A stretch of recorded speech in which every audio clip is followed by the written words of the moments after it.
ब्रजवत्सल भगवान की। हरे कृष्णा। हरे कृष्णा। सब ठीक है। सर्वप्रथम मैं धन्यवाद करूंगा प्रेम किशोर प्रभु, प्रशांत प्रभु का और माता जी का, पूज्य गोपाल कृष्ण गोस्वामी महाराज के कृपा पात्र प्रिय शिष्य प्रशांत प्रभु सुनीति माता के द्वारा यहाँ पर हमें निमंत्रित किया गया। और आप देख रहे हैं पिछले कई वर्षों से प्रभु जी और माता जी इस थंडर वे में रात दिन मेहनत करते हुए हमारे भारतवर्ष की संस्कृति का, भगवान की शुद्ध भक्ति का प्रचार प्रसार कर रहे हैं। और हृदय में बड़ी प्रसन्नता है।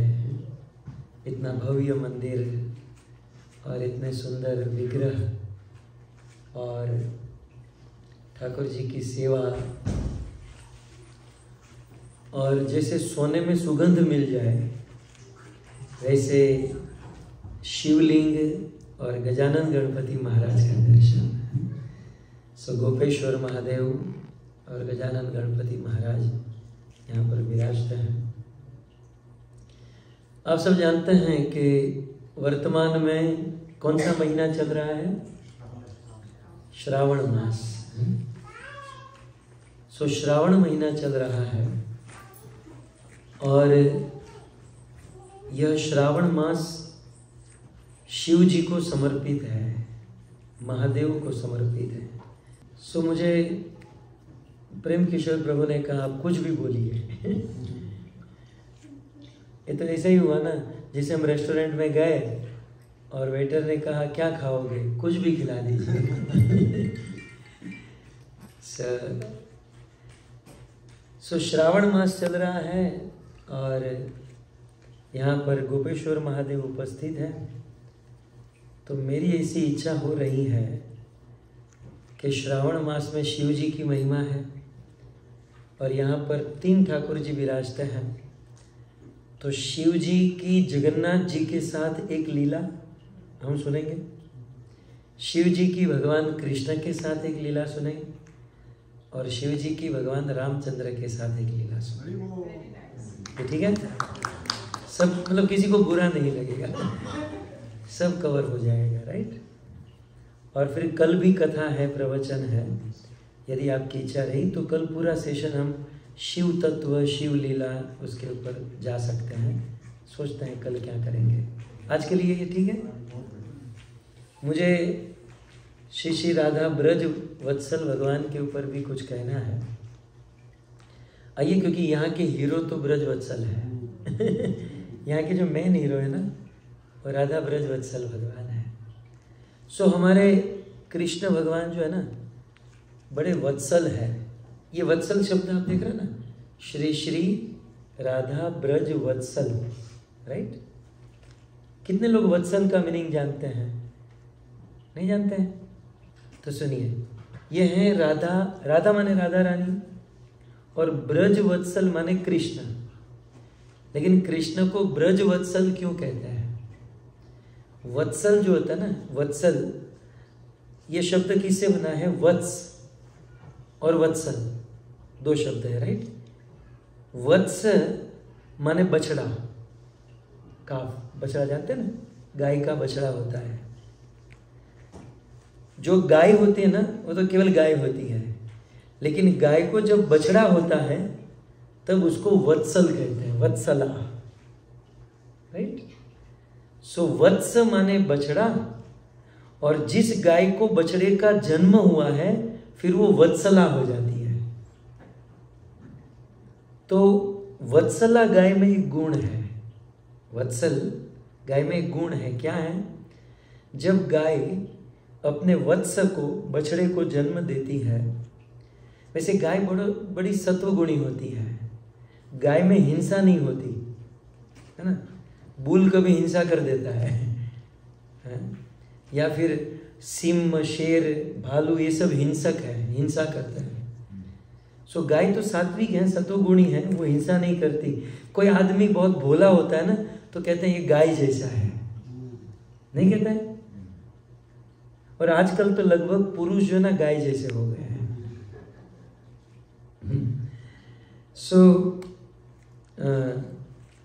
वत्सल, कोई गाय बछड़े को जन्म देती है, राइट?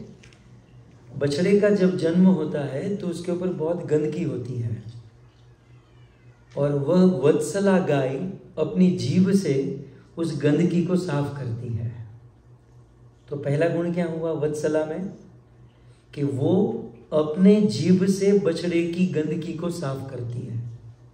चलो, आप उस गाय की पालन करने वाले हो ना, और आप अच्छी भावना से भी उस बछड़े को साफ करने जाओगे ना, तो वह गाय आपको नजदीक नहीं जाने देगी। उस ताजे ब्याए हुए बछड़े को गाय अपनी जीभ से साफ करती है, एक।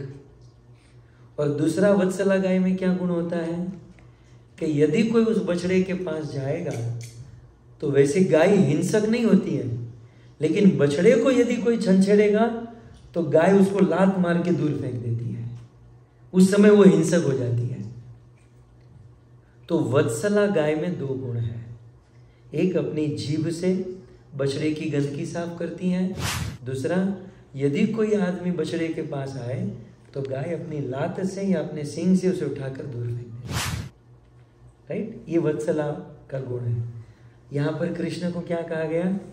राधा ब्रज वत्सल। तो जैसे वत्सला गाय में दो गुण है, वैसे ही कृष्ण में भी वो दो गुण है। पहला गुण क्या था कि वह गाय अपनी जीभ से अपने बछड़े की गंदगी साफ करती है, राइट? आप ये मानते हो हमारे दिल में, हमारे हृदय में कुछ गंदगी है कि बिल्कुल साफ है? हमारे अंदर काम नहीं है, क्रोध तो जरा भी नहीं है, राइट? नहीं है ना? क्या है? काम, क्रोध, लोभ, मोह, मद, मात्सर्य, ईर्ष्या, लोभ, ये सब गंदगी है। और ये बहुत बहुत प्रयास करने पर भी हम हमारे हाथों से इसे साफ नहीं कर सकते। ट्राई तो करते हैं, प्रयास करते हैं, लेकिन हम साफ नहीं कर सकते। परंतु कृष्ण जो है ना, ब्रज वत्सल है, वत्सल है।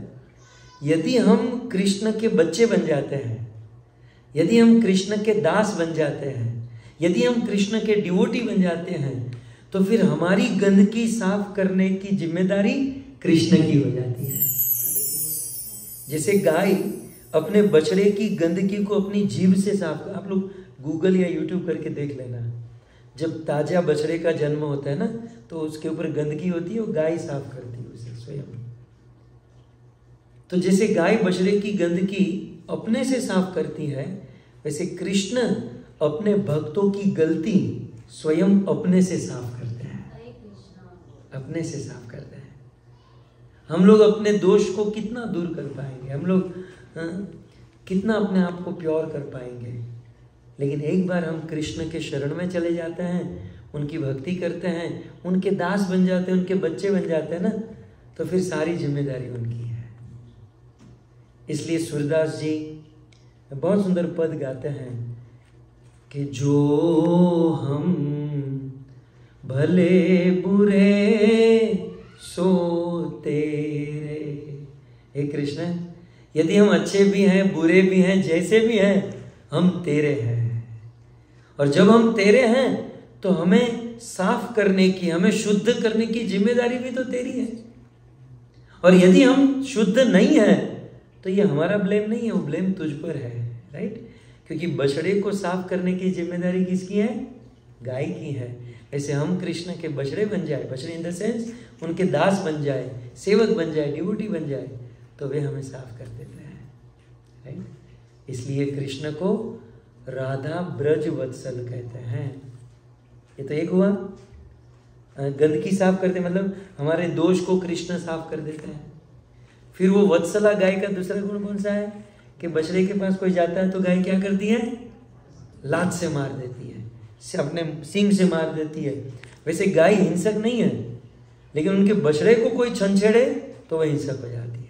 ठीक उसी प्रकार हमारे कृष्ण हिंसक नहीं है, हमारे कृष्ण तो प्रेम बांटते हैं, प्रेम करते हैं। लेकिन जब कृष्ण के डिवोटी को कोई परेशान करता है तब वो नरसिंह रूप धारण कर लेते हैं, तब वो वराह रूप धारण कर लेते हैं, तब वो हिंसक हो जाते हैं और दुष्टों का विनाश कर देते हैं। तो ऐसे भगवान श्री कृष्ण में यह वत्सल का गुण है, इसलिए कृष्ण को वत्सल कहा जाता है। ब्रज वृंदावन में, वृंदावन तो आपने सुना होगा ना, वृंदावन में, राइट। सो वृंदावन में 12 वन है। यमुना के एक साइड 5 वन है, एक 7 वन है। तो एक गांव है, नाम उस गांव का नाम मैं भूल रहा हूं, लेकिन वहां पर एक बाबा जी थे और वो बाबा जी 13 वर्ष तक विदाउट फेल गिरिराज गोवर्धन की परिक्रमा की है, विदाउट फेल 13 वर्ष। और महाभारत में ऐसा वर्णन है कि आप कोई भी एक नियम विदाउट फेल 13 ईयर 13 वर्ष पालन करते हो तो आपके मन में जो भी इच्छा है वो आप पूर्ण कर सकते हो। समझ रहे? 13 वर्ष के लिए विदाउट फेल किसी कोई भी एक नियम आप सोच लीजिए, उसको विदाउट फेल 13 वर्ष करोगे ना तो आपके मन में जो इच्छा है, कामना है, वो आपकी पूरी हो सकती है। और इस व्रत को क्या कहते हैं? इस व्रत को नागा व्रत कहते हैं। हम लोग कहते हैं ना कुंभ मेले में नागा बाबा आए, तो नागा बाबा का अर्थ बिना कपड़ों का नहीं होता है। नागा जो है ना व्रत है, व्रत का नाम है, संस्कृत शब्द है। 13 वर्ष का जो नियम है विदाउट फेल फॉलो करना, उसे नागा व्रत कहता है, जो ये बाबा जी ने किया था। और फिर ये बाबा जी कदम के वृक्ष के नीचे बैठकर भगवान का भजन करने लगे। और ऐसी सेवा, ऐसा भजन, एक स्थान पर बैठकर प्रभु का नाम चिंतन करने लगे। और करते करते करते, अच्छा खड़े खड़े वो सब नाम चिंतन कर रहे थे। तो क्या हुआ, उनके बाल बढ़ते गए बढ़ते गए बढ़ते गए। जिस कदम के वृक्ष के नीचे वो खड़े थे, वो डालियां तो झुकती हैं, नीचे आती हैं, और बाल भी बढ़ते हैं। अब क्या हुआ, उस बाबा जी के बाल उस डाली में फंस गए, और ऐसा डालियों में फंस गए कि वो निकल नहीं पाया। और ये बाबा ने संकल्प किया कि मैं तो यहाँ व्रत लेकर खड़ा हूँ, यदि स्वयं कृष्ण आकर खोलेंगे ना तो मैं यहाँ से हिलूंगा, अन्यथा यहीं पर मेरे प्राण त्याग दूंगा। तो भगवान कैसे हैं? वत्सल हैं, राइट। तो भगवान की वत्सलता देखिए। भगवान ने सोचा कि यदि साधु को कुछ हो गया, चलो साधु को कुछ हो गया, वो तो मरेगा, लेकिन मेरा नाम बिगड़ेगा। और भगवान ने सोचा मेरे भक्तों को कुछ नहीं होना चाहिए। यह सोचकर भगवान वहाँ पर प्रकट हुए, और प्रकट होकर उनकी जो जटा डाली में फंसी थी ना, उसे खोलने लगे।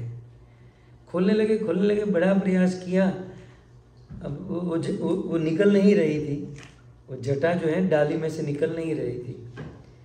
तो उस बाबा ने कहा, देखो प्रभु, ये आपका काम नहीं है, आपके घर पर कोई लेडीज है, उसे लेकर आइए। मतलब कृष्ण, ये आपसे नहीं हो पाएगा, आप राधा रानी को साथ में लेकर आइए, तब जाकर ये गांठ खुलेगी। तब भगवान श्री कृष्ण श्रीमती राधा रानी को लेकर आए। राधा और कृष्ण ने मिलकर उस बाबा जी की जटा डाली में फंसी थी, उस डाली से उन्होंने निकाली और उनको मुक्त किया। सो भगवान भक्त के प्रति इतने वत्सल हैं, माने भक्तों का इतना ध्यान रखते हैं, जैसे ताजी ब्याई हुई गाय अपने बछड़े का ध्यान रखती है। इसलिए यदि हम कृष्ण की भक्ति करते हैं तो हमें बिल्कुल निश्चिंत रहना चाहिए। और हमारे वहाँ एक टर्म्स है, शरणागति का एक लक्षण है, अवश्य रक्षिबे कृष्ण विश्वास पालन। यदि हम कृष्ण की भक्ति करते हैं ना, वो हमारी अवश्य रक्षा करेंगे, इसमें हमें कोई संशय, कोई डाउट नहीं है ना। सो अब तक की जो चर्चा हुई वो किस पर हुई? केवल वत्सल के ऊपर हुई। राधा के ऊपर 1 घंटा चर्चा कर सकते हैं, ब्रिज के ऊपर कर सकते हैं, और वत्सल के ऊपर कर सकते हैं, राइट। तो हम आगे देखेंगे। तो हमारे मेन जो हीरो है उनकी चर्चा हमारी हुई।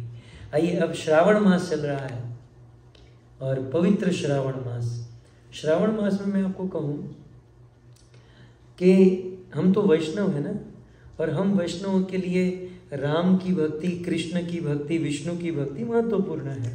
किसी भी स्वरूप में आप जिस किसी को भी मानते हैं, लेकिन भक्ति इजी नहीं है, राइट? सो भक्ति कठिन है। देखो, पैसे कमाना थोड़ा मेहनत करते हैं तो पुरुषार्थ करते हैं, कमा लेते हैं, शादी ब्याह घर बार ये सब कुछ हो सकता है। भक्ति जिसको रूप गोस्वामी ने कहा सुदुर्लभ, बड़ी कठिन, बहुत दुर्लभ है भक्ति, सबके बस की बात नहीं है। प्रेम किशोर प्रभु ने इतना अच्छा मंदिर बनाया है, बताओ, लेकिन लोग कम हैं। क्यों? क्योंकि भक्ति बड़ी मुश्किल है। देखो, बंदे अब जाएंगे अभी जॉब से छूटकर या बिजनेस से छूटकर बाकी सब कुछ कर लेंगे, ये नहीं कर पाएंगे। हालांकि इसमें कोई मेहनत नहीं करनी है। अब देखिए, हम लोग बैठे हैं, कितना आनंद से हम सुनते हैं, सुनने में आनंद है, और सुनने के बाद प्रसाद पाएंगे, आनंद ही आनंद करना है। असली आनंद तो यहाँ पर है, लेकिन फिर भी सब लोग नहीं कर पाते हैं, है ना? क्योंकि ये दुर्लभ है, बड़ी दुर्लभ है। और हम लोगों को ये भक्ति मिली है ना, तो ये भगवान की बहुत बड़ी कृपा है। हमें रोज सुबह उठकर भगवान को थैंक यू कहना चाहिए कि करोड़ों की दुनिया में कृष्ण आपने मुझे सिलेक्ट किया आपकी भक्ति करने के लिए, नहीं तो हम कहाँ होते, कहाँ संसार में हम फंसे हुए होते। और एक बात याद रखिएगा, अब मैं मेरा अनुभव बोल रहा हूँ, मेरे साथ बहुत बड़े बड़े लोग जुड़े हुए हैं, उनके पास बिलियन ऑफ डॉलर है, लेकिन भक्ति नहीं है ना, तो वह डॉलर, वह सुख संपत्ति उसे सुख नहीं दे सकती है। आपके पास जो उपलब्धि है, उस उपलब्धि का आनंद आपको सबसे ज्यादा तब मिल सकता है जब आपके जीवन में भक्ति है। नहीं तो केवल फैसिलिटी से सब कुछ नहीं हो जाता, केवल उपलब्धि से नहीं हो जाता। उस फैसिलिटी से मिलने वाले आनंद की इंटेंसिटी तब बढ़ेगी जब आप भक्ति करोगे। सो भक्ति बहुत आवश्यक है, लेकिन लोग नहीं कर पाते हैं, दुर्लभ है, राइट? चलो, जो यहाँ पर आ चुके हैं, तो हम भी तो थोड़ी अच्छे से भक्ति कर रहे हैं। हमारी भक्ति भी तो आया राम गया राम है, मूड हुआ तो कर दिया, नहीं हुआ तो नहीं हुआ। हम भी तो थोड़ी प्योर डिवोटी।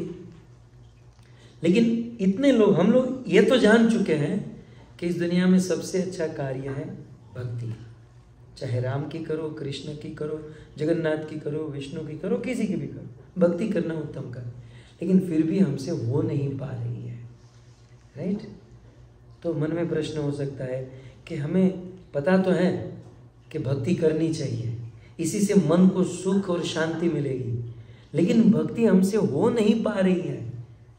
तो भक्ति नहीं हो पा रही है तो हम ऐसा क्या करें जिससे हमसे भक्ति हो? तब शिव पुराण में लिखा है कि यदि आप शिवलिंग पर जल चढ़ाते हो तो सुदुर्लभ भक्ति हमारे जीवन में सुलभ हो जाती है, सुलभ बन जाती है। मैंने जिस दिन से ये सुना है ना, पढ़ा है ना शिव पुराण में, उस दिन से मैं शिवलिंग पर जल चढ़ाता हूँ। क्योंकि हम जानते हैं ना, हमारे लिए भक्ति कठिन है। हम लोग गृहस्थ हैं, संसारी हैं, आप सब लोग पढ़ते होंगे, जॉब करते होंगे, कामकाज में लगे होंगे, और साथ ही साथ भक्ति करना। लेकिन शिव जी शिवलिंग पर जल चढ़ाते हैं तो शिव जी की कृपा से वो दुर्लभ भक्ति हमारे जीवन में सुलभ हो सकती है, ठीक है? सो ये शिव जी की महिमा है, शिव जी की बहुत महिमा है, लेकिन जस्ट इतना। सो शिव जी, अब शिव तत्व जो है ना सबके साथ है, शिव जी की बड़ी महिमा है। शिव जी सब जगह पर है, ऐसा कोई पुराण नहीं है, ऐसा कोई ग्रंथ नहीं है जहाँ शिव जी नहीं है, सब जगह पर शिव जी है। इवन मैं तो ये कहूँ कि ये जितने भी शास्त्र हैं, ग्रंथ हैं, ये सारे शास्त्र ग्रंथ के मूल प्रवक्ता ही शिव जी हैं, राइट? श्रीमद् भागवत के प्रवक्ता शिव जी हैं। आप कहोगे कैसे? तो आप जानते हैं ना, वो अमर कथा की बात जानते हैं ना, शिव पार्वती का विवाह हुआ और मुंडमाला, और ये अमर कथा सुनाइए। तो अमर कथा क्या है? भागवत कथा ही है, जिसको हम अमर कथा कहते हैं ना, वही भागवत कथा है।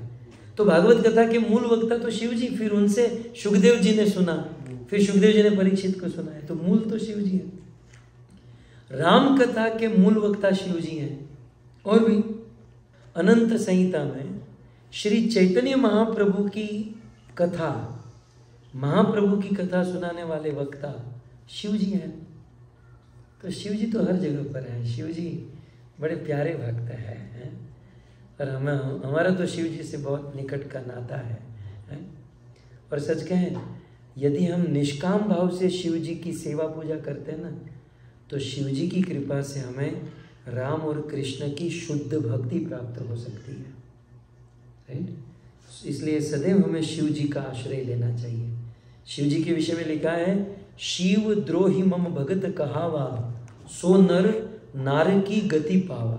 रामायण में राम जी ने कहा कि यदि राम राम राम राम कोई प्रेम से जपे या कृष्ण कृष्ण कृष्ण करे, लेकिन शिव से यदि कोई द्रोह करता है तो भले राम और कृष्ण का जाप किया है, लेकिन शिव से द्रोह करने वाला मरने के बाद सीधा नरक में जाएगा। हम लोग रोज सुबह नाम अपराध बोलते हैं ना, उस नाम पद्म पुराण में संस्कृत में है, शिवस्य श्री विष्णुरिय। शिवस्य शिव जी में और श्री विष्णुरिय और विष्णु में गुण नाम आदि सकलम धिया भिन्नम पश्येत। शिव और विष्णु को यदि आप अलग समझते हो तो स खलु हरिनाम अहित कर।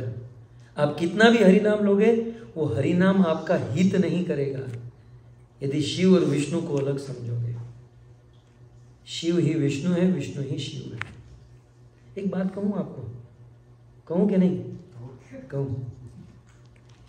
शिव जी कौन से गुण के देवता है? तमोगुण, राइट। प्रलय करते हैं ना, शिव जी का काम क्या है? प्रलय करना। तमोगुण के देवता है, राइट। और भगवान विष्णु कौन से गुण के देवता है? सत्वगुण। और ब्रह्मा रजोगुण, राइट। शिव जी तमोगुण के देवता है और विष्णु सत्वगुण। अच्छा, शिव जी तमोगुण के देवता है। तमोगुण का रंग कौन सा है? लाल और काला। काला। तमसो मां ज्योतिर्गमया। तमह माने काला, तमह माने अंधकार। तमोगुण का रंग कौन सा है? काला। सत्वगुण का रंग, क्योंकि काला से ऑपोजिट क्या है? सफेद। तो तमोगुण का ऑपोजिट है सत्वगुण, तो सत्वगुण का रंग कौन सा है? सफेद, राइट। तमोगुण का रंग कौन सा है? बोलिए जोर से। काला। और सत्वगुण का रंग कौन सा है? सफेद। ओके। शिव जी कौन से देवता है? तमोगुण के। अच्छा, शिव जी तमोगुण के देवता है तो उसका रंग कौन सा होना चाहिए? काला। लेकिन कौन सा रंग है? कर्पूर गौरम करुणावतारम संसार सारम भुजगेन्द्रहार सदा वसंतम हृदयार विंदे भवम भवानी सहितम नमः। सो कर्पूर, कर्पूर माने कपूर, जानते हैं ना? कपूर सफेद रंग का, कोरोना में हमने बहुत लिया क्या? सो कर्पूर बिल्कुल उज्जवल धवल सफेद रंग का। शिव जी के शरीर का रंग कर्पूर गौरम। शिव जी कैसे हैं? गौर वर्ण के, सफेद। आप कहिए शिव जी होने चाहिए काले के नहीं, क्योंकि तमोगुण के देवता है ना, तो तमोगुण का बंदा काला होना चाहिए, तो ये सफेद है। अब भगवान विष्णु कौन से गुण के देवता है? सत्वगुण के, तो वो कौन से रंग के होने चाहिए? तो वो किस रंग के हैं? भगवान विष्णु श्याम वर्ण के हैं। तो ये उल्टा पुल्टा लग रहा है कि नहीं? मतलब सोचने जैसी बात है ना। जो तमोगुण का देवता है वो सफेद बनकर बैठा है, और जो बिल्कुल खाटी सत्वगुण का देवता, शुद्ध सत्व का है विष्णु, वो काले रंग का है। यदि ये जिज्ञासा, ये प्रश्न आपके मन में है ना, तो इस प्रश्न का उत्तर शिव पुराण में है ना? क्यों? शिव जी तमोगुण के होकर काले सफेद, और ये सत्वगुण के भगवान होकर काले रंग के हैं, ऐसा क्यों? तो इसका कारण यह है कि शिव जी निरंतर भगवान विष्णु का ध्यान करते हैं। तुम पुनि नाम नाम दिन राती सादर जपत अनंग अराती। रामायण में लिखा है कि अनंग शिव जी सादर जपत, आदर के साथ राम कृष्ण विष्णु की पूजा करते हैं, उनकी भक्ति करते हैं, उनका स्मरण करते हैं, उनसे प्रेम करते हैं। तो शिव जी रात दिन भगवान विष्णु का ध्यान करते हैं ना, तो एक्चुअली भगवान विष्णु सफेद रंग के हैं, तो शिव जी रात दिन भगवान विष्णु का ध्यान करते हैं ना, तो भगवान विष्णु का ध्यान करते करते करते काले रंग के शिव जी भगवान विष्णु के रंग के गोरे रंग के हो गए। विष्णु गोरे रंग के होने चाहिए ना, तो शिव जी विष्णु का ध्यान करते हैं तो विष्णु का रंग शिव जी पर चढ़ गया, इसलिए काले शिव जी गोरे बन गए। और भगवान, कभी आपने सोचा भगवान वैकुंठ में बैठे बैठे क्या करते होंगे? हम लोग जॉब करते हैं, वो जॉब करते हैं, उसको कोई बिजनेस है, तो वो नवरे नवरे क्या करते होंगे? तो भगवान अपने धाम में, अपने वैकुंठ में बैठे बैठे अपने भक्तों का ध्यान करते हैं। समझ रहे हैं? भगवान का एक ही काम है, और तो कुछ काम है नहीं, बाकी सब तो उनकी संकल्प इच्छा शक्ति से सब कुछ होता है। तो प्रभु का एक ही काम है, जो डिवोटी है, जो भक्ति करते हैं, भगवान उसका ध्यान करते हैं, उनका ध्यान रखते हैं, उनका चिंतन करते हैं। तो वैष्णवा नाम यथा शंभु, वैष्णवों में शिरमोर मुकुटमणि सरताज है देवाधिदेव महादेव। तो भगवान विष्णु शिव जी का ध्यान करते हैं। तो शिव जी तमोगुण के देवता, मतलब काले थे, तो भगवान विष्णु शिव जी का इतना ध्यान किए, इतना ध्यान किए कि शिव जी का काला रंग विष्णु पर चढ़ गया, और शिव जी विष्णु का ध्यान किए तो विष्णु का गोरा रंग शिव जी पर चढ़ गया, दोनों का रंग ट्रांसफर हो गया। ये श्लोक में, शिव पुराण में इसका उत्तर दिया गया, ये बात बताई गई है ना। सही। तो शिव जी भगवान के परम भक्त हैं और भगवान भी शिव जी के परम भक्त हैं, दोनों एक दूसरे से प्रेम करते हैं। इसलिए यदि आप हमारे मायापुर में जाओगे ना, बंगाल में महाप्रभु का धाम है, तो वहाँ पर एक बहुत सुंदर विग्रह है शिव जी का और भगवान विष्णु का। क्या नाम है उसका? हरिहर। हरिहर भगवान की हरिहर। वैसे मैं गुजराती हूँ, और गुजरात भी एकदम सौराष्ट्र का। हमारे सौराष्ट्र में जब भोजन का टाइम होता है तब कहते हैं अब हरिहर कर लीजिए। तो भोजन के समय वो हरिहर बोलते हैं, है ना, हरिहर कर लीजिए। खैर, तो हरिहर की जोड़ी बहुत अच्छी है, हरि और हर, राइट। तो आइए हम ये तीनों की जुड़ी हुई लीला को सुने, बड़ी प्यारी लीला कथा है। तो सबसे पहले राम जी के साथ, राइट। मेरे मन में अभी तत्कालीन दो लीला आ रही है। एक, चलो, राम का जब जन्म हुआ, राम जी का जब जन्म हुआ, तो ये सारी कथा शिव पार्वती को सुना रहे थे कि रावण का अत्याचार बढ़ा, पृथ्वी पर पाप बढ़ा, पृथ्वी पापों से भारी हो गई, पृथ्वी ब्रह्मा के पास गई, सभी देवताओं ने भगवान से प्रार्थना की, भगवान प्रसन्न हुए, और फिर भगवान राजा दशरथ के पुत्र बनकर अयोध्या में प्रकट हो गए। जब भगवान रामचंद्र का प्राकट्य हुआ ना, तो बहुत सुंदर वर्णन है कि दशरथ पुत्र जन्म सुनी काना, मानहु ब्रह्मानंद समाना। महाराज दशरथ बड़े प्रसन्न हुए, ब्राह्मणों को बुलाए, स्वस्ति वाचन कराए, और अयोध्या में ढोल नगाड़े पखावत शहनाएं तुरही बाजे बजवाए, क्योंकि दशरथ को लंबी उम्र के बाद पुत्र की प्राप्ति हुई थी। तो बड़े प्रसन्न हुए महाराज दशरथ, और बड़ा स्वागत हुआ। दशरथ क्योंकि जानते थे कि जाकर नाम सुनत शुभ होई, जिसका नाम, एक बार कोई नाम जिसका सुनता है, तो जिसका नाम सुनने मात्र से जीवन में शुभ और मंगल होता है, वो भगवान मेरा पुत्र बनकर प्रकट हुआ है। जाकर नाम सुनत शुभ होई, मेरे गृह आवा प्रभु सोई।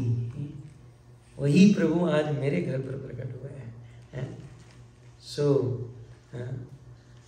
महाराज दशरथ है, परमानंद पुरी मन राजा, कहाँ बोलाई बुलावत बाजा। तो बड़े प्रसन्न हुए, और अयोध्या में हजारों लाखों लोग आए राम जी का दर्शन करने। और जब सब लोग दर्शन करने आ रहे थे, तो शिव जी कथा सुना रहे हैं पार्वती को। तो शिव जी पार्वती से कहते हैं, पार्वती, तो उस समय मैंने एक चोरी की थी। पार्वती कहते शिव जी भोलेनाथ आप भी चोरी करते हैं? बोले क्या करे, चोरी करनी पड़ेगी। बोले क्या चोरी की? बोले मैंने आपसे झूठ बोला। मुझसे झूठ बोला आपने? क्यों? बोले आपसे झूठ बोलकर आपको बताए बिना मैं राम जी का दर्शन करने चला गया, और अकेला नहीं गया, किसी के साथ गया। पार्वती क्रोध में, किसके, कौन थी वो? किसके साथ गए थे आप? शिव जी कहते थी नहीं, था। बोले तब ठीक है, कौन था वो? बोले वो काकभूषणी थे। मैं और काकभूषणी, राम जी का जब जन्म हुआ तब हम उसका दर्शन करने गए।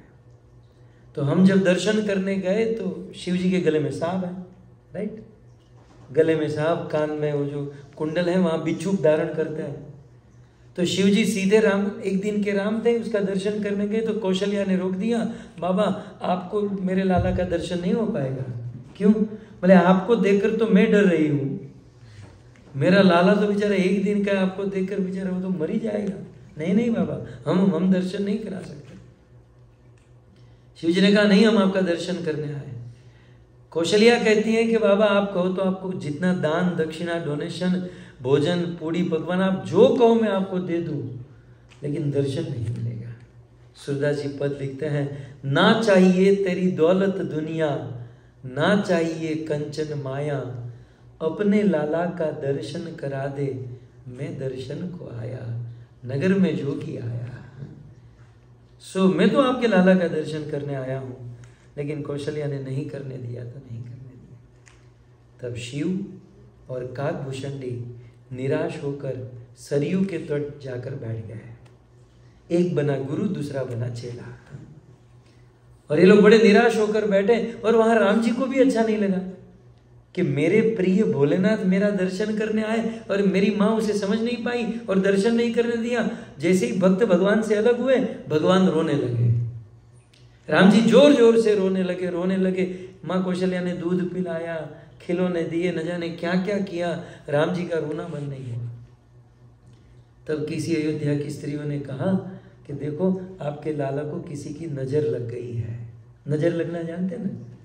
आपके लाला को किसी की नजर लग गई है, तो कोई साधु बाबा को बुलाओ, इसकी नजर उतरवाओ। कौशल्या ने कहा जाओ कोई बाबा को ढूंढ कर लाओ। अब दो बाबे तो बैठे ही थे सरयू के तट पर, अपना भेष बदल कर, बाबा आप नजर उतारना जानते हैं? तो शिव जी तो नाटक करना, तो चुपचाप बैठे थे, तो मोहनी बाबा है, चेला मैं हूं, मुझे पूछिए। बोले हमारे गुरुजी ऐसी नजर उतारते हैं फिर चढ़ती नहीं है, खतरनाक नजर उतार देते हैं। तो बोले चलिए हमारे साथ, हमारे राम जी को नजर लग गई है। शिव और काकभूषणी जी गए। बोले जिसकी नजर उतारनी है उसको नजर के सामने लाना पड़ेगा। कौशल्या ने कहा नहीं, उसको हम नहीं लाएंगे। बोले तब नजर कैसे उतरेगी? उसको लाना पड़ेगा। तो जैसे तैसे अयोध्या की स्त्रियों ने कहा कि माँ क्यों जिद कर रहे हो, लेकर आओ ना। तब अंदर से छोटे से बाल राम, छोटे से राम जी को लाया गया। राम जी तो शिव के विरह में ही रो रहे थे। जैसे ही राम जी ने महादेव को देखा, राम जी का रोना बंद और खिलखिलाकर हंसने लगे। सारी अयोध्या की स्त्रियां चक्कर में पड़ गई कि बाबा पहुंचा हुआ है, पहुंचा हुआ बाबा है। देखो तो सही, हमारे बच्चे ने देखा तो सारी नजर उतर गई, रोना बंद और हंसने लगा। शिव जी को आया कॉन्फिडेंस और कहा कि देखो माँ, देख लिया ना अपना चमत्कार? वह चमत्कार तो देखा। बोले ये तो कुछ नहीं है, मेरी जटा में ऐसी जड़ी बूटी है, इसे ऐसा जादू है कि यदि आपके लाला का चरण मेरी जटा को स्पर्श कराओगे तो जीवन भर हंसता रहेगा। चाहती हो तो चरण हमारी जटा में टच करा दो। तुरंत मां कौशल्या ने लाला को, राम जी को अपने हाथों में उठाया और राम जी के चरण शिव जी के मस्तक पर छुआ दिए। शिव जी मन ही मन सोचते हैं कि जिस भगवान के चरणों से जल निकला, नाम पड़ा गंगा। गंगा जिस भगवान के चरणों से निकली थी और उस जल को मैंने सिर पर चढ़ाया, मैं गंगाधर बन गया और संसार में अमर हो गया। जिसके जल को मस्तक पर चढ़ाने का इतना प्रभाव हुआ, आज साक्षात उस भगवान के चरण मेरे मस्तक पर आए, मैं तो धन्य हो गया। शिव जी तांडव नृत्य करने लगे और वहां पर नाचने लगे, आनंद आनंद हो गया। सो इस प्रकार से शिव जी की राम जी के साथ ये सुंदर लीला। चलो अब चलते हैं शिव जी की जगन्नाथ जी के साथ एक लीला सुनते हैं, ठीक है। हमारे वहां एक श्लोक है, ठाकुर भक्ति विनोद कहते हैं, अब मेरे पीछे बोलोगे, अपने काम का अपने टाइप का है ना। योगे योगी पाए जहां, बोलो, भोगे भोगी पाई ताहां, भोगे भोगी पाए ताहां, त्रिपुरारी नाचे जहां पाए। ये तो हो गया गद्य में, मैं इसको थोड़ा गा कर बोलता हूँ। मिला आपको? नहीं मिला ना? तो फिर ये चौपड़ी की बात नहीं है, खोपड़ी की बात है भाई। इसलिए तो आप लोग इतना दूर से हमें बुलाते हैं। ये गीतावली का है, ठाकुर भक्ति विनोद ने एक ग्रंथ लिखा है गीतावली, आप सर्च कीजिएगा शायद वहाँ से मिल जाए, लेकिन बहुत रेयर है, ये सब जगह नहीं मिलेगा। इसको बहुत अच्छे से गा सकते हैं, गाऊं? योगे योगी पाय जहां, भोगे भोगी पाय ताहां, त्रिपुरारी नाचे जहां पाय, त्रिपुरारी नाचे जहां पाय। अब इसका मीनिंग सुनोगे ना आप, आनंद आनंद हो जाओगे। मतलब मेरा जीवन तो इसी पर टिका है, आपका पता नहीं, प्रशांत प्रभु का तो पता नहीं, लेकिन मेरा तो इसी पर है, मेरा अद्वैत का। योगी योगी जाए पाई जहां, मतलब योगियों को, ध्यान से सुनिएगा, बड़ा सुंदर जबरदस्त चीज है। योगियों को योग करके जो प्राप्त होता है, अब बताओ, योगियों को योग करके जो चीज प्राप्त होती है, अब ये योगी और योग समझ रहे हैं ना, मतलब आपको पहले योगी बनना पड़ेगा। योगी मतलब सीधा, मतलब मेरे आंखों के सामने क्या आता है, सिर नीचे और पांव ऊपर, मतलब आप जो जिस पोजीशन में बैठे ना, ये बिल्कुल उल्टा करना पड़ेगा। अष्टांग योग, यम नियम आसन प्राणायाम प्रत्याहार धारणा ध्यान समाधि, और रात दिन मेहनत करनी पड़ेगी और बहुत कष्ट भोगतना पड़ेगा। योगी बनकर रात दिन योग, अष्टांग योग आदि करते हुए कई कई वर्षों के बाद उस योगी को जो प्राप्त होता है, राइट, वही चीज भोगी को, भोगी समझते ना, भोगी, प्रशांत प्रभु भोगी हो क्या? कुछ डिस्क्राइब करोगे आप भोगी को? जो सेंस ग्रेटिफिकेशन, हाँ, जो सेंस ग्रेटिफिकेशन में होता है, तो योगी योग करके बड़ी मेहनत करके योगी को जो मिलता है ना, भोगी को भोग से वो मिल जाता है। आप समझ रहे हैं? बड़े बड़े योगी को बहुत बड़ा योग, जीवन भर अनंत जन्मों तक योग करके जो मिलता है, वही चीज भोगी को भोग करके मिलेगा।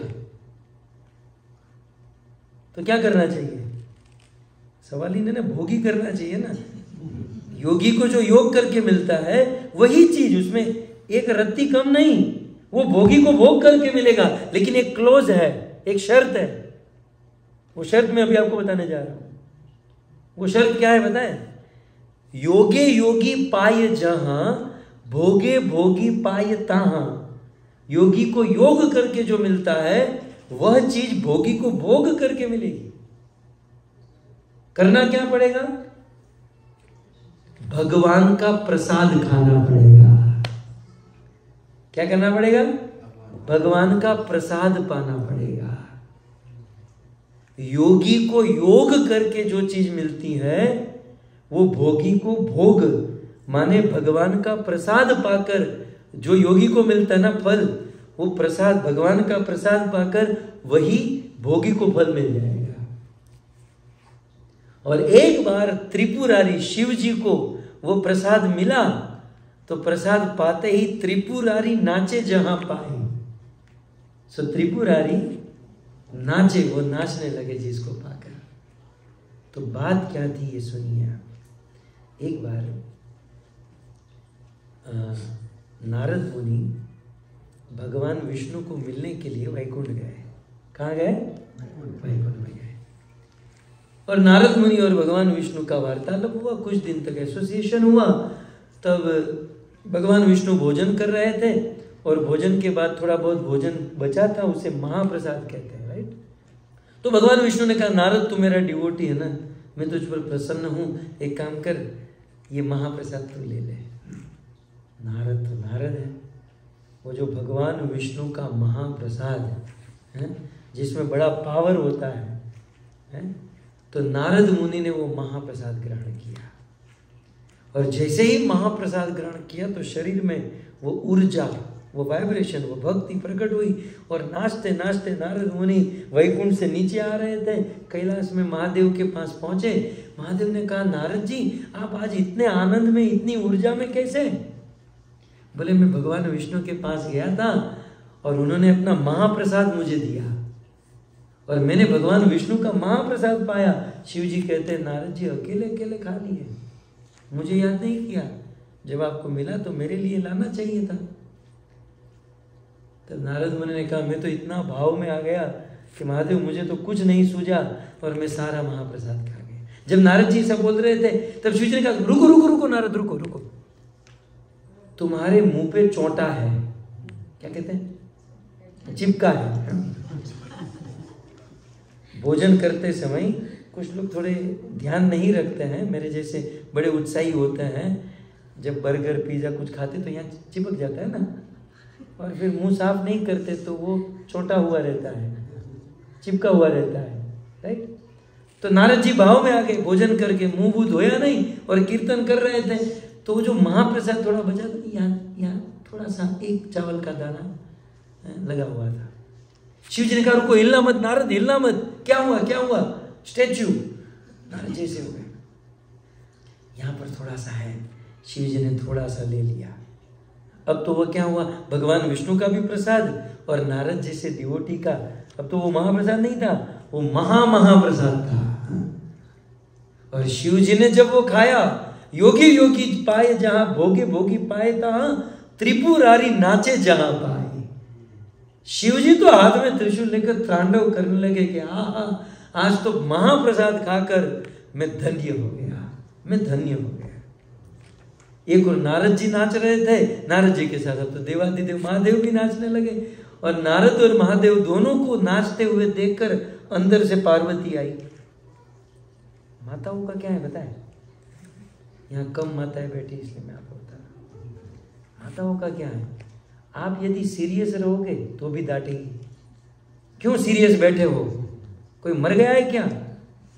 और यदि आप हंसोगे तो भी डांटेगी। हंस क्यों रहे हो आप, किस पर हंस रहे हो आप, हमको बताओ। तो देखो, हम न सीरियस रह सकते ना हम हंस सकते हैं। यहाँ देव महादेव का भी कुछ ऐसा ही हुआ। महादेव आनंद में नाच रहे थे, अंदर से पार्वती आई। बात क्या है, इतना नाच क्यों रहे हो? किसी की शादी है, कोई ब्याह है, लॉटरी लगी कि शेयर बाजार का भाव बढ़ गया, हुआ क्या आपका, ये तो बताओ। तब शिव जी ने कहा, देवी देवी आज मुझे महाप्रसाद मिला, महाप्रसाद मिला। तो नारद जी ने कहा, ये तुम्हारा पति महाप्रसाद खा के नाच रहा है। पार्वती ने कहा, महाप्रसाद कैसे? बोले, मैं भगवान विष्णु के पास गया था ना, तो भगवान विष्णु के पास गया था। अब नारद तो जानते ना, नारद जी ना, नारद जी है क्या बता रहे? मैं भगवान विष्णु के पास गया था तो उन्होंने मुझे महाप्रसाद दिया, तो मैं सोचा कि थोड़ा शिव जी के लिए लेकर जाऊं, तो मैंने शिव जी को दिया तो वो खा गए। अब बात तो ऐसी हुई कि बहुत बड़ा बक्सा भर कर लाए हो। नारद तो नारद है। तो पार्वती ने कहा, मेरे लिए नहीं लाए? बोले, मैं तो लाया ही था, लेकिन वो अकेले खा गए। अब एक दाना छोटा था और उसमें भी अकेले, पार्वती के लिए क्या रखते? लेकिन नारद का प्रस्तुतिकरण कुछ ऐसा, क्योंकि नारद जो भगवान के मनो अवतार है, उसकी कोई भी लीला के पीछे बहुत बड़ा तत्व होता है, कनेक्शन में बहुत सारी लीलाएं होती है, घटना होती है। सो जब नारद जी ने ऐसा कहा कि मैं तो लाया था बहुत, लेकिन आपके पति अकेले अकेले खा गए, अब पार्वती को आया क्रोध। बोले पतिदेव मैंने आपको देख लिया, अकेले अकेले महाप्रसाद खाते हो, मुझे आपने महाप्रसाद नहीं दिया, आप नहीं देते हो कोई बात नहीं, अब मैं प्रभु का महाप्रसाद दूंगी। तब माँ भवानी माँ पार्वती तपस्या करने चली गई और अनंत वर्षों तक माँ पार्वती ने तप किया और भगवान विष्णु को प्रकट किया। और भगवान विष्णु ने कहा कि पार्वती आपकी तपस्या से मैं प्रसन्न हूं, आपको जो चाहिए मांग लो। तब पार्वती ने कहा कि आपने मेरे पति देव को एक चावल का दाना दिया और वो खुद अकेला खा गए, अब मुझे एक दाना नहीं, मुझे रोज चावल चाहिए और भर भर के चाहिए, मुझे ये वरदान दीजिए आप। एक दाना नहीं दिया ना, अब लाखों दाना चाहिए मुझे। तब भगवान विष्णु ने कहा कि मैं कलयुग में अवतार लूंगा। कौन से युग में? और वह अवतार जगन्नाथ के रूप में होगा। ब्रह्मा के 50 वर्ष तक नीलाद्रि पर्वत पर मैं नीलमाधव के रूप में रहूंगा, लेकिन ब्रह्मा के 50 वर्ष के बाद मैं नीलाद्रि पर्वत पर जगन्नाथ के रूप में, हमारे भारत में जगन्नाथपुरी है ना, सो जगन्नाथ, मैं स्वयं कृष्ण जगन्नाथ के रूप में प्रकट होऊंगा। और यद्यपि कलयुग में मैं प्रकट होऊंगा और भारत में जगन्नाथपुरी में उड़ीसा में मेरी स्थापना होगी, लेकिन लक्ष्मी के द्वारा रोज मेरा भोजन पकाया जाएगा। तो दिन भर जगन्नाथ जी के लिए भात बनाते हैं और जगन्नाथ जी को भोग लगता है। तो आज भी आपकी जानकारी के लिए, आज भी दिन भर जगन्नाथ जी को भोग लगता है ना, तो जगन्नाथ जी को भोग लगने के बाद वह सारा भोग पार्वती के मंदिर में जाता है। आप जगन्नाथपुरी जाओगे ना, तो जगन्नाथ मंदिर के बिल्कुल बगल में पीछे पार्वती माता का मंदिर है और वहाँ पार्वती का नाम है विमला देवी। क्या नाम है? विमला देवी। पार्वती के बहुत सारे नाम हैं, उनमें से एक है विमला। सो जगन्नाथ जी का सारा भोग जब हो जाता है तो पहले विमला देवी के पास जाता है और फिर भक्तों के पास जाता है। राइट? आज भी ये लीला चल रही है। सही इस प्रकार से बहुत सारी लीला है, लेकिन शिव पार्वती और जगन्नाथ जी की लीला हमने आज श्रवण की। सो एक चीज तो समझ में आ गई, योगियों को योग करके जो मिलता है ना, हम भोगियों को भगवान का प्रसाद पाकर वो बेनिफिट मिलेगा। इसलिए जीवन में और कुछ हो या ना हो, प्रसाद अवश्य पाइए।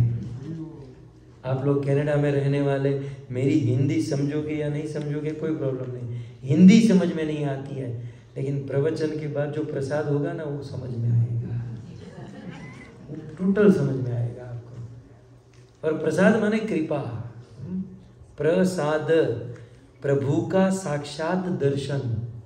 प्र माने प्रभु, सा माने साक्षात, द माने दर्शन। राइट? सो प्रसाद पाइए, खूब भाव से प्रसाद पाइए। तो शिव जी के साथ जगन्नाथ जी की लीला सुनी, राइट? शिव जी के साथ राम जी की लीला सुनी, अब शिव जी के साथ कृष्ण की लीला सुनकर हम आज का सत्र विराम करेंगे। ठीक है ना? आइए। और हमारे शिव जी जो ना, शिव जी के अनेकों नाम हैं, 14 ज्योतिर्लिंग है और भी बहुत सारे ज्योतिर्लिंग है, और शिव जी जहाँ जाते हैं वहाँ के ईश्वर बन जाते हैं। राइट? कनाडा में स्थापना हुई तो कनाडा ईश्वर, थंडर बे में स्थापना थंडर बे ईश्वर, ये सब जगह के बाय डिफॉल्ट ईश्वर है ये सब के ईश्वर है।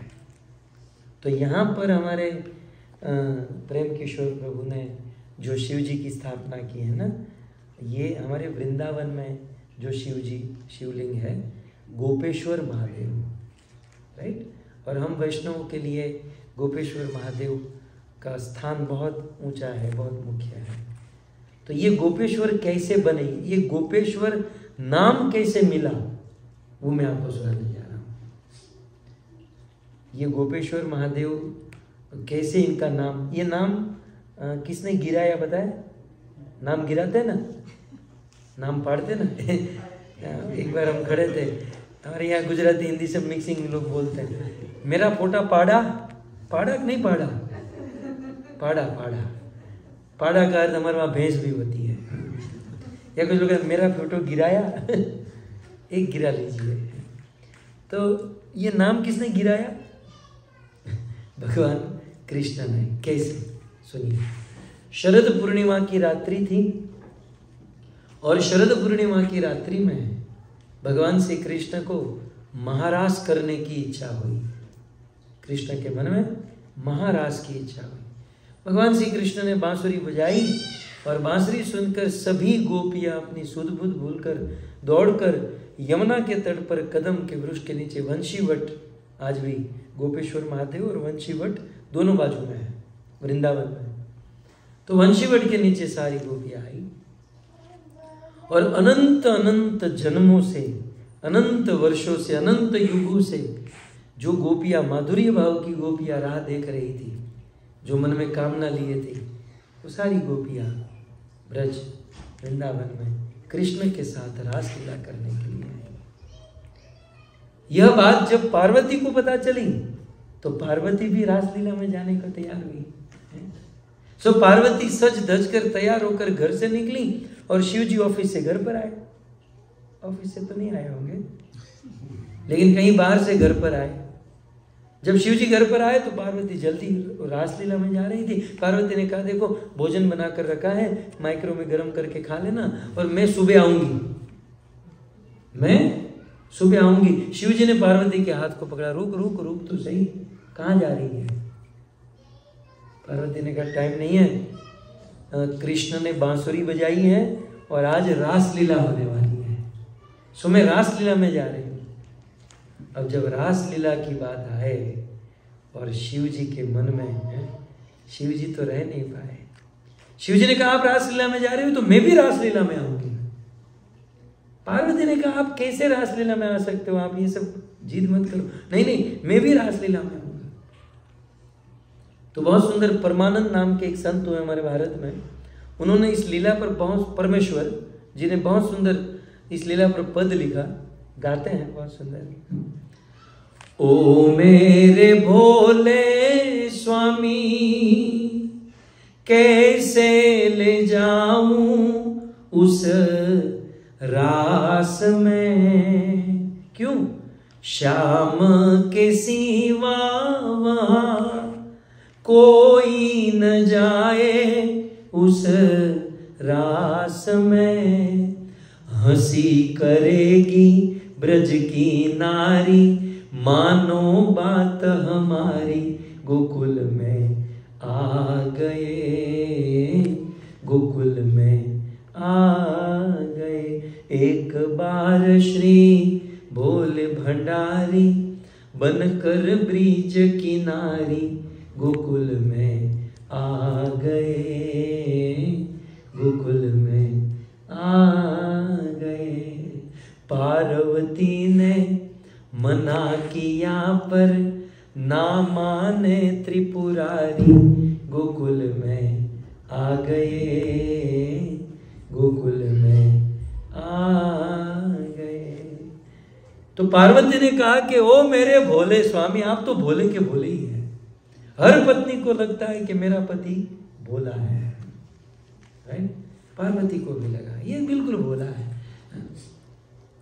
ये भोले स्वामी, मैं आपको कैसे समझाऊं, वहां रासलीला में केवल कृष्ण ही पुरुष हैं, बाकी सब गोपी होती है। वहां गोपियों को ही एंट्री है, वहां पुरुष को एंट्री नहीं है महाराज, तो आप नहीं जा सकते वहां पर। सो छोड़िए मुझे और मैं जा रही हूं। पार्वती जाने लगी, शिव जी ने फिर से हाथ पकड़ा, नहीं मुझे लेकर जाओ, मुझे लेकर जाओ। लेकिन मैं आपको कैसे लेकर जाऊं? शिव जी ने कहा, मेरे पास एक प्लान है। पार्वती ने कहा, जल्दी बोलो, क्या प्लान है? ऐसा सजा दे मुझे कोई ना समझे इस राज को, मैं हूं सहेली तेरी, ऐसा बताना ब्रज राज को। बना के जूड़ा पहन के साड़ी, चाल चले मतवाली, गोकुल में आ गए, गोकुल में आ गए। बहुत सुंदर परमेश्वर जी ने गाया है। कृष्ण ने कहा कि देवी एक प्लान है। बोले क्या प्लान है? ऐसा सजा दे, मुझे ऐसा सजा दे कि कोई समझ न पाए कि मैं पुरुष हूं। मुझे ना स्त्री का मेकअप कर दे, मुझे भी गोपी बना दे। पार्वती ने कहा आप किस एंगल से गोपी लग रहे हैं मुझे बताइए। इतना बड़ा सांप है, कानों में बिच्छू है, आप गोपी छोड़ो, आप पुरुष भी अच्छे से नहीं लग रहे हो। किस एंगल से मैं आपको गोपी? बोले ट्राई तो करो, ट्राई, प्रयास करने में क्या, मेरे लिए इतना नहीं करोगी आप? पार्वती ने कहा ठीक है चलो जल्दी। बाल का क्या करे? वीक, बोले वीक पहनने की जरूरत क्या है? शिव जी ने अपनी जटा खोली तो नेचुरली लंबे लंबे बाल हो गए। बाल का तो टेंशन खत्म हुआ। पार्वती ने कहा साड़ी लेकर आती हूँ। पार्वती जिस साड़ी को पहनकर विवाह करके आई थी ना, वो साड़ी निकाली और शिव जी को साड़ी पहनाई। तो आप देखिए बाल लंबे लंबे हो गए, और जब साड़ी पहनाई तो शिव जी गोपी लगने लगे। लेकिन पार्वती मन में सोचती है कि दिखने में तो गोपी लग रहे हैं, लेकिन जब आप चलोगे तब तो पता चल ही जाएगा, है ना। स्त्रियां जो है ना लटके झटके मार के चलती, पुरुष तो बेचारा सीधा सीधा चलता है। आप जानते हैं पुरुष की डिफरेंट डिफरेंट चाल होती है। कितने टाइप की चाल होती है पुरुष की जानते हैं? 350 टाइप की। प्रेम किशोर लोग, पुरुष जो है 350 टाइप अलग अलग चल सकता है। 2-5 तो मैं ही जानता हूं। और स्त्रियां 750 टाइप की चाल चलती है, केवल पांव से नहीं दिमाग से भी। 750 टाइप की चाल स्त्रियां चल सकती है, समझ रहे हैं? तो पार्वती ने कहा कि देखो स्वामी आप दिखने में तो गोपी लग रहे हो, नो डाउट, लेकिन चलोगे तो फिर समझ में आ जाएगा। तो एक काम करो, थोड़ा फैशन शो करके दिखा दो। थोड़ा आगे पीछे ऐसे चलते ना, आप थोड़ा चल के दिखा दो। पार्वती बैठी और शिव जी ने फैशन शो शुरू किया। वो कैट वॉक कहते ना, वो पेरिस में होता ना फैशन शो, वो यहीं से शुरू हुआ। पहला फैशन शो शिव जी ने किया साड़ी पहनकर, और ऐसे लटके झटके मारकर चलने लगे, ऐसे लटके झटके, बना के जूड़ा पहन के साड़ी, चाल चले मतवाली। पार्वती को लज्जा आने लगी कि यार ऐसा लटका तो मैं भी नहीं मारती। और पार्वती को आ गया कॉन्फिडेंस। बोले अब तो दुनिया की कोई ताकत इसको पहचान नहीं पाएगी। और पार्वती को क्या कॉन्फिडेंस आया कि बोले एक बार कृष्ण ने मोहिनी रूप धारण किया तब मेरा पति फेल हो गया उसको पहचानने में, राइट। तो उस दिन से पार्वती के मन में था कि मेरे पति की थोड़ी बेइज्जती हुई थी, लेकिन आज, उस समय मेरे पति की परीक्षा थी, आज कृष्ण की परीक्षा है। ये सोचकर पार्वती अपने पति शिव जी को गोपी बनाकर वृंदावन में लेकर आई। किसी ने पूछा पार्वती ये कौन है? बोले मेरी सखी है। शिव जी भी, हाँ मैं भी सखी हूं। नाम क्या है? श्यामा सखी। श्यामा सखी, मैं श्यामा सखी हूं। अंदर आ गए तो अब क्या, अब आप लोगों ने रास किया है? रास गरबा किया है ना आपने? खास करके गुजरात में बहुत होता है। रास में ना स्टेप होते हैं। पहले ना स्लो मोशन में शुरू होता है। पहला राउंड जो है ना धीरे धीरे होता है, फिर दूसरा राउंड मीडियम गति से होता है, फिर तीसरा राउंड और तेज होता है, और फिर जो फाइनल राउंड होता है छंद दुहा है, बिल्कुल अषाढ़ उषाढ़ उचारम मेघ मलारम बनी बहारम जलदारम, और जो तेज गति से। अब शिव जी जो धीरे धीरे हो रहा था ना राउंड, उसमें तो एडजस्ट कर लिए। फिर सेकेंड राउंड में भी शिव जी ने वो जो रास लीला चल रही थी उसमें सेकेंड राउंड में भी एडजस्ट कर लिया, तीसरे में भी। लेकिन जब लास्ट राउंड जब गोल गोल घूमकर तेज गति से जब करना हुआ तो शिव जी आपे से बाहर। शिव जी भूल गए कि मैं शिव हूं, मतलब मैं गोपी बनकर आया हूं। शिव जी अपने ओरिजिनल स्वरूप में आ गए, हाथ में त्रिशूल, जटा खुली और शिव तांडव करने लगे। शैल शुंग संग चाल जटा झूठ चंद्र बाल, गंग की तरंग भाल विमल राल याचे, लोचन त्रय लाल लाल चंदन की खोर बाल, किम कुमकुम सिंदूर गुलाल विकट रूप साजे, मुंडन की कंठ माल विकसित लरुके प्रसाल, फटिक जाल रुद्रमाल हर दयाल याचे, बम बम बम डमरू बाज नाद वेद स्वर सुजाज, शंकर महाराज आज तांडव नाचे। तांडव करने लगे शिव जी। और शिव जी जैसे ऐसे तांडव करने लगे, सारी गोपियों का रास बंद हो गया। हमारे मंदिरों में भी ऐसा होता है, सारे डिवोटी बेचारे धीरे धीरे नाचते होते हैं, बीच में कोई ऐसा आता है शिव जैसा, तो बेचारे डिवोटी साइड में चले जाते हैं, फिर वो अकेला बंदा नाचता है। तो शिव जी तांडव करने लगे। और मैं तो क्या बताऊं, चैतन्य चरितामृत में वर्णन है कि शिव जी ऐसा नृत्य किए, वो साड़ी धोती कुर्ता सब उतर गया, उसे कोई ज्ञान नहीं रहा। फिर लास्ट में कृष्ण शिव जी से कहते हैं कि महादेव आप मुझे इतना प्रेम करते हैं, आपको रासलीला में इतना आनंद आता है। महादेव रासलीला में तो केवल गोपियों को ही एंट्री है, लेकिन क्योंकि आप मुझे प्रेम करते हो इसलिए मैं आपको सभी गोपियों का ईश्वर बना देता हूं। हैं? आप आज से सभी गोपियों के ईश्वर बनोगे। तो उस दिन से महादेव का एक नाम पड़ गया, गोपेश्वर महादेव। श्री गोपेश्वर महादेव की। तो हमारे वहां जो स्वरूप विराजमान है यह है गोपेश्वर महादेव, गोपियों के ईश्वर है। और ये रासलीला से जुड़ा हुआ है ना। तो इस प्रकार से शिव जी भगवान कृष्ण के साथ भी है, राम के साथ भी है, जगन्नाथ जी के साथ, इनकी सबके साथ लीला है। तो ऐसे शिव जी का पवित्र श्रावण मास चल रहा है। और वैसे श्रावण में तो बहुत कुछ करना चाहिए, लेकिन श्रावण में सबसे ज़्यादा श्रवण करना चाहिए, लिसन, श्रवण, राइट। और हमारा सौभाग्य है कि प्रेम किशोर प्रभु ने हमें यहाँ पर बुलाया है। एटलीस्ट 2 दिन हम श्रावण मास में श्रवण करेंगे और अपने जीवन को धन्य करेंगे, right. So thank you very much. एक ऐसा जमाना था आज से 20-22 साल पहले कि जब हम व्यासपीठ पर बैठते थे तो देखते थे कितने श्रोता है। पहले मैं बैठकर गिन लेता था, ऐसे आंखें बंद करके मंगलाचरण करता था, लेकिन मंगलाचरण करते हुए गिन लेता कितने बंदे बैठे हैं, है ना। थोड़ा ऐसा होता था शुरू में कि नहीं थोड़े ज़्यादा, लेकिन सच दिल से कहता हूँ आज कोई फ़र्क नहीं पड़ता। एक भी बंदा बैठा हो, 2 भी। मैं तो ये सोच रहा था मंदिर में कोई नहीं होगा तो घर पे बैठकर आप माता जी और हम बैठकर कुछ चर्चा करेंगे। हमें तो बस मेरे जीवन का लक्ष्य या हम सब का जीवन में जो टाइम मिला है ना, उस टाइम में मन में प्रभु का चिंतन हो।